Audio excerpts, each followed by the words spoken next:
Good morning, it's Cameron Thompson from an eerily empty Reagan Airport on a Monday morning as flights are resuming in a limited capacity after the blizzard that hit us. Passengers just starting to trickle in.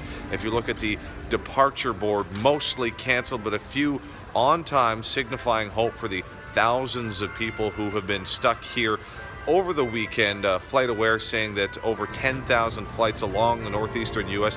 were canceled because of the storm, and throughout the day there's at least one runway ready to go right now, but crews have been working throughout the evening, nights, mornings, and will continue to do so until everything is up and running here once again. Back to you.